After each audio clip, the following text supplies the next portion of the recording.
रहे थे class 10 political science के चैप्टर 2 फेडरलिज्म के बारे में। प्रीवियस वीडियो में हम लोगों ने देखा था कि how federalism is practised in our country.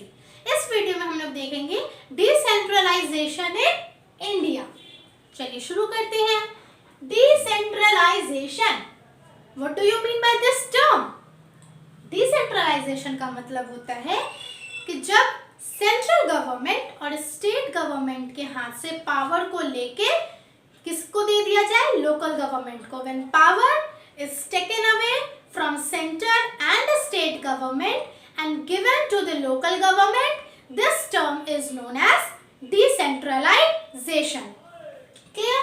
अब चलिए, हमारी कंट्री में डिसेंट्रलाइजेशन की क्या जरूरत है? What is the need for decentralisation? तो डिसेंट्रलाइजेशन होना क्यों जरूरी है? डिसेंट्रलाइजेशन में क्या, लोकल गवर्नमेंट्स को हम लोग पावर दे दिए, स्टेट गवर्नमेंट और सेंट्रल गवर्नमेंट से लेके लोकल गवर्नमेंट को पावर दे दिए। तो क्या होगा कि जो भी लोकल प्रॉब्लम्स है, जो भी लोकल इश्यूज हैं, वो सबसे ज्यादा कौन जानता है, उसके बारे में सबसे ज्यादा नॉलेज किसको रहता है? लोकल पीपल्स को रहता है, यानी कि लोकल गवर्नमेंट को रहता है। बट लोकल गवर्नमेंट के हाथ में कोई पावर ही नहीं रहेगा, तो वो अपने लोकल एरियाज के प्रॉब्लम्स को कैसे सॉल्व कर पाएगा? नहीं सॉल्व कर पाएगा। तो जो लोकल एरिया के जो भी लोग रहते हैं उनको हम लोग लोकलाइट्स बोलते हैं। क्या बोलते हैं? लोकल एरिया में जो भी लोग रहते हैं उसे हम लोग क्या बोलते हैं? लोकलाइट्स। क्लियर? तो ये लोकलाइट्स जो रहते हैं वो अपनी एरिया के जो भी इश्यूज है, जो भी प्रॉब्लम्स है, वहां पे किसी भी चीज की दिक्कत है, वो सबसे ज्यादा कौन जानेगा? लोकलाइट्स, यानी लोकल पीपल जान पाएंगे।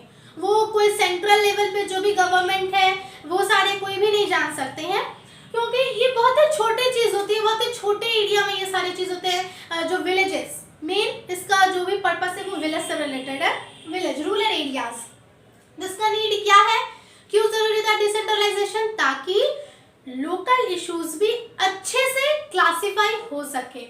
अब डिसेंट्रलाइजेशन को हम लोग बहुत सारे वेरियस वेज में करते हैं। पहले क्या था कि लोकल गवर्नमेंट में इलेक्शंस जो वो रेगुलरली नहीं होती थी, तो 1992 में डिसेंट्रलाइजेशन के टुवर्ड्स कुछ स्टेप्स लिए गए कि क्या क्या होना चाहिए। तो रेगुलर इलेक्शंस होना चाहिए, कॉन्स्टिट्यूशन में मैंडेटरी कर दिया गया कि लोकल गवर्नमेंट्स के रेगुलर इलेक्शंस होना चाहिए। पहले नहीं होते थे बट होना चाहिए। दूसरा, SC, ST and OBC, scheduled caste and scheduled tribes and other backward classes, SC, ST and OBC, इन तीनों के लिए इलेक्शन में सीट रिजर्व रहने चाहिए। क्लियर? और जो भी इलेक्शन होते हैं उसमें जितने भी सीट्स हैं उसका 1/3 सीट विमेन को जाना चाहिए। मतलब कि जितने भी इलेक्शन है उसका जो भी 1/3 सीट हो, जो भी 1/3 सीट होगा उस पे कौन खड़ा होगा? तो विमेन ही सिर्फ खड़ी हो सकती है। Clear? Creation of independent state election commission. अब ठीक है, लोकल गवर्नमेंट को पावर दे दिए, बट ये जो भी लोकल इश्यूज है, हर स्टेट में लोकल एरियाज रहते हैं, हर स्टेट में विलेजेस हैं, टाउन्स हैं, ये सारी चीजें, जो भी लोकल गवर्नमेंट का जो भी पावर है वो तो है, बट ये पूरे एज अ होल कौन इसको होल्ड किए हुए है? हमारा स्टेट गवर्नमेंट। हमारा स्टेट गवर्नमेंट इसको होल्ड करके रखा हुआ है, because India has holding together federation. तो इसीलिए हर इंडिपेंडेंट स्टेट का, जो कि हमारे कंट्री में सारे स्टेट्स इंडिपेंडेंट है, तो हर इंडिपेंडेंट स्टेट का अपना एक इलेक्शन कमीशन बनाया गया ताकि वो उस स्टेट का इलेक्शन अच्छे से करवा सके और रेगुलरली करवा सके और किसी के बीच में भी डिस्क्रिमिनेशन ना हो, किसी को भी ये ना लगे। मेनली हम लोग यहाँ पे लोकलाइट्स की बात कर रहे हैं, तो किसी भी लोकल पीपल को ये ना लगे कि हम लोग इस स्टेट से, इस कंट्री से एलिनेटेड है। क्लियर? तो स्टेट गवर्नमेंट क्या करती है? होल्ड करती है। क्यों? क्योंकि वो अपना पावर को शेयर करती है, अपने पावर को और अपने रेवेन्यू को भी किसके साथ? लोकल गवर्नमेंट्स के साथ। सो these are the major steps taken towards decentralization in 1992. dates are very important, so आप लोग प्लीज डेट्स याद रखिएगा। तो ये था कि नीड क्या है और क्या क्या करना चाहिए डिसेंट्रलाइजेशन के प्रोसेस में। अब हम लोग पढ़ेंगे रूरल लोकल गवर्नमेंट के बारे में। रूरल लोकल गवर्नमेंट को हम लोग पंचायती राज के नाम से भी जानते हैं, क्योंकि हम लोग जानते हैं पंचायत कहाँ होता है, विलेजेस में होता है, रूरल एरियाज में होता है, इसीलिए रूरल लोकल गवर्नमेंट को हम लोग पंचायती राज के नाम से भी जानते हैं। अब लोकल गवर्नमेंट बॉडीज यानी कि जो भी रूरल लोकल गवर्नमेंट के जितने भी पॉलिटिकल, जितने भी इलेक्शन में जो भी खड़े होते हैं लोकल गवर्नमेंट बॉडीज, उन सबको हम लोग क्या बोलते हैं एज अ होल ग्राम पंचायत। ग्राम पंचायत का के हेड को हम लोग क्या बोलते हैं, सरपंच बोलते हैं। और ग्राम पंचायत जो है वो डायरेक्टली इलेक्ट होता है लोकलाइट्स के थ्रू, यानी कि जो भी वहाँ के एडल्ट पॉपुलेशन होते हैं उनके थ्रू वो डायरेक्टली इलेक्ट किया जाता है ग्राम पंचायत को। और जो इलेक्टेड बॉडीज तो ग्राम पंचायत हो गए, बट जो इलेक्ट करते हैं, जितने भी मेंबर्स जो इलेक्ट करते हैं, जो भी एडल्ट पॉपुलेशन है, उन सबको हम लोग एक जो भी एक नाम दिया गया, उन लोगों को क्या नाम दिया गया, ग्राम सभा। यानी कि gram panchayat is directly elected by gram sabha. I think कि आप लोगों को ग्राम पंचायत और ग्राम सभा के बीच में डिफरेंस समझ में आ गया होगा। ग्राम पंचायत जो हमारा पॉलिटिकल बॉडी हो गया लोकल एरिया का, ग्राम सभा में वैसे में जो मेंबर्स ग्राम पंचायत के लोगों को इलेक्ट करते हैं। क्लियर? अब ग्राम सभा का काम क्या रहता है, मेन उनका दो काम रहता है कि वो पहले तो देखते हैं कि एनुअल बजट क्या है। जितने भी हम लोग अगर देखते हैं, अगर हम लोग किसी को चुनते हैं तो क्या हम लोग भी तो एनुअल बजट पे ध्यान देते हैं, और ये भी देखते हैं कि ग्राम पंचायत की अगर हम लोग बात कर रहे हैं तो ये भी देखते हैं ग्राम सभा की ग्राम पंचायत अपने काम सही से कर रहा है कि नहीं। ऐसा तो नहीं है कि जिस चीज़ की ज़रूरत हम लोगों का है वो नहीं कर रहा है और जिस चीज़ की ज़रूरत नहीं है वो किए जा रहा है, ये तो अच्छी चीज़ नहीं होगी। इसलिए ग्राम सभा ग्राम पंचायत को इलेक्ट करते हैं और ग्राम पंचायत में देखते हैं कि एनुअल बजट ठीक से अप्रूव हो रहा है कि नहीं, ठीक से काम हो रहा है कि नहीं, और वो ग्राम पंचायत अपने फंक्शंस को अच्छे से निभा रहा है कि नहीं, कहीं वो कुछ मिसयूज तो उसका नहीं कर रहा है। ये सारे काम होते हैं ग्राम सभा के। चलिए अब हम लोग एक डायग्राम, एक स्ट्रक्चर के थ्रू समझते हैं इन सारे चीज़ों को। ये जो बॉक्स मैंने बनाया है ये है ग्राम पंचायत और इसके अंदर छोटे छोटे विलेजेस हैं। ये सारे जो है वो विलेजेस हैं। क्लियर? तो बहुत सारे विलेजेस के अंदर जो भी इलेक्शन होता है, बहुत सारे विलेजेस को मिला के ग्राम पंचायत बना। क्लियर? जो किसके थ्रू इलेक्ट किया जाता है, इन सारे विलेजेस के एडल्ट मेंबर्स के थ्रू, जिसको हम लोग ग्राम सभा बोलते हैं। अब ग्राम पंचायत जो है वो पंचायत समिति, यानी कि अब ये ग्राम पंचायत तो ढेर जो भी जितने भी लोकल एरियाज हैं तो बहुत सारे ग्राम पंचायत को मिला के एक एरिया की पंचायत समिति बनती है। पंचायत समिति को हम लोग ब्लॉक भी बोलते हैं और मंडल भी बोलते हैं। हम लोग पंचायत समिति भी बोल सकते हैं, ब्लॉक भी बोलते हैं और मंडल भी बोलते हैं। 3 नाम से ये जाना जाता है। तो ग्राम पंचायत तो आप लोगों को क्लियर हो गया। अब बहुत सारे ग्राम पंचायत को मिला के एक एरिया में एक पंचायत समिति बनाई जाती है कि वैसे मेंबर्स जो इन सारे ग्राम पंचायत पे ध्यान रखें, इन सारे ग्राम पंचायत के काम को अपने पावर्स भी शेयर करें, इसके काम पे ध्यान रखें, जो भी एज अ होल होता है। अब नेक्स्ट हम लोग मूव करते हैं जिला परिषद। जिला इट मींस डिस्ट्रिक्ट, डिस्ट्रिक्ट के जो भी बॉडीज रहते हैं। तो पंचायत समिति, ग्राम पंचायत में तो डायरेक्ट इलेक्शन हो गया by the adult members of the local areas. अब यहाँ से हम लोगों का इनडायरेक्ट इलेक्शन शुरू होता है, क्योंकि ये तो डायरेक्टली इलेक्टेड हो गए मेंबर्स के थ्रू, बट पंचायत समिति को तो लोकल पीपल्स नहीं ना इलेक्ट किए। पंचायत समिति को कौन इलेक्ट किया? ग्राम पंचायत। जिला परिषद को कौन इलेक्ट किया? पंचायत समिति। तो यहाँ से जो हम लोगों का इनडायरेक्ट इलेक्शन शुरू हो गया।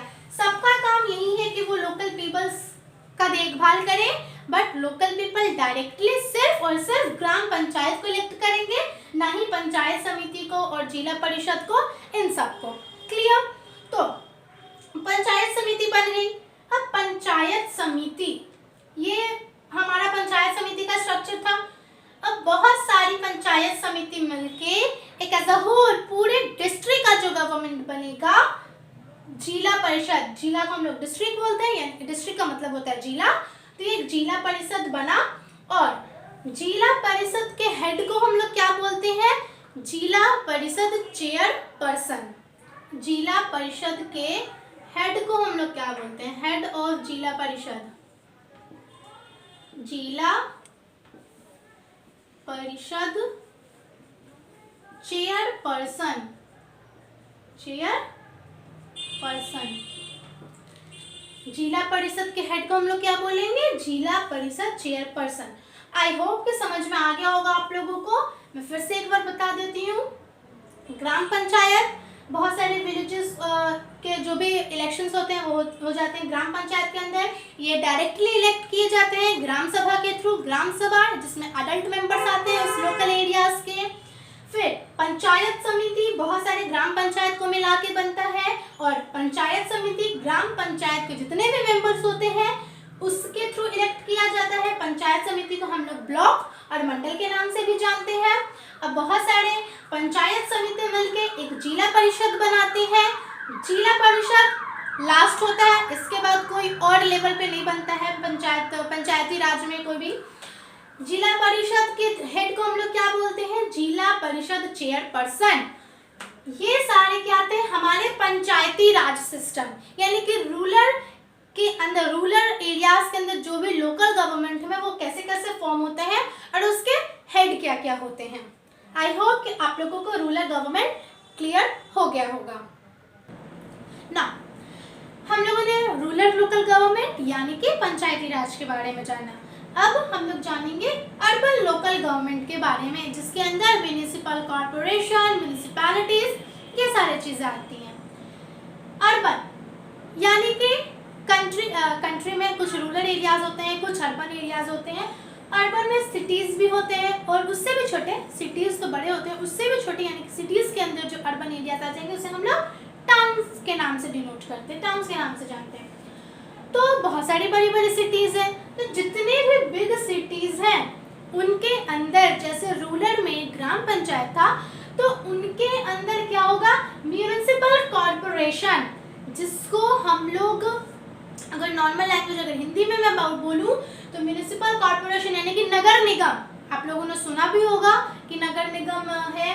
तो जो भी बिग सिटीज हैं उसके जो भी म्युनिसिपल कॉर्पोरेशन रहते हैं यानी कि नगर निगम, उसके पॉलिटिकल हेड कौन रहते हैं। पॉलिटिकल हेड इट मींस कि ये भी डायरेक्टली इलेक्ट हुए, हम लोग चुनते हैं अपने म्युनिसिपल कॉर्पोरेशन के लीडर्स को, और फिर उसके अंदर जो भी सक्षम रहते हैं इस डिस्ट्रिक्ट को चलाने के लिए, तो एक उस ग्रुप के अंदर एक हेड को चुना जाता है। तो उस हेड को हम लोग क्या बोलते हैं, यानी कि म्युनिसिपल कॉर्पोरेशन के हेड को हम लोग क्या बोलते हैं, मेयर। जैसे पटना का अपना एक मेयर होगा, फिर इसी तरह से। तो बिग सिटीज के अंदर क्या आ जाएंगे, म्युनिसिपल कॉर्पोरेशन यानी कि नगर निगम, उसके हेड को क्या बोलेंगे, मेयर। अब हम लोग टाउन की बात करें तो टाउन्स में म्युनिसिपल कॉर्पोरेशंस नहीं रहते, टाउन्स में उससे एक लेवल नीचे, उससे थोड़ा छोटा रहता है क्या, म्युनिसिपैलिटीज यानी कि नगर परिषद। म्युनिसिपैलिटीज, म्युनिसिपैलिटी के हेड को हम लोग क्या बोलते हैं, म्युनिसिपल चेयरपर्सन।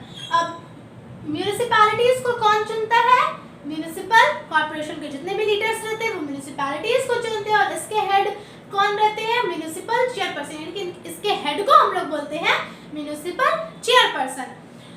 ये था all about urban local government. Rural local government में ग्राम पंचायत, पंचायत समिति एंड जिला परिषद। अर्बन लोकल गवर्नमेंट में municipal corporation and municipalities. These are all about urban and rural local government. चलिए, हमारी पूरी कंट्री में टोटल यानी कि all over in our country there are 36 lakh elected representatives as panchayat में या फिर म्युनिसिपैलिटीज में, दोनों को मिला के टोटल 36 लाख इलेक्टेड रिप्रेजेंटेटिव है हमारी कंट्री में, और ये वर्ल्ड में हमारी कंट्री में सबसे ज्यादा है। क्लियर। अब इस पूरे चैप्टर में या फिर इस पूरे टॉपिक में डिसेंट्रलाइजेशन इन इंडिया, इस टॉपिक में हम लोगों ने क्या देखा कि एक अचीवमेंट इसका अचीवमेंट क्या, इन increased women representation and their voice in the country. India में इसकी अचीवमेंट क्या हुई कि इसके वजह से, क्योंकि हम लोगों ने क्या देखा, जो भी डिसेंट्रलाइजेशन के टूवर्ड्स स्टेप्स लिए गए थे उसमें 1/3 मेजॉरिटी, 1/3 सीट्स किसको दी गई थी, विमेन्स को दी गई थी। इसकी वजह से क्या हुआ, विमेन का जो भी रिप्रेजेंटेशन था वो बढ़ा। विमेन को जो भी बहुत हद तक विमेन की हालत ठीक हुई, वो लोग अपने आवाज उठा सकती है अब हमारे कंट्री में, दब के नहीं रह सकती है। सो इसका सबसे अच्छा और सबसे बड़ा अचीवमेंट क्या था, increased women representation and their voice in the country. Clear.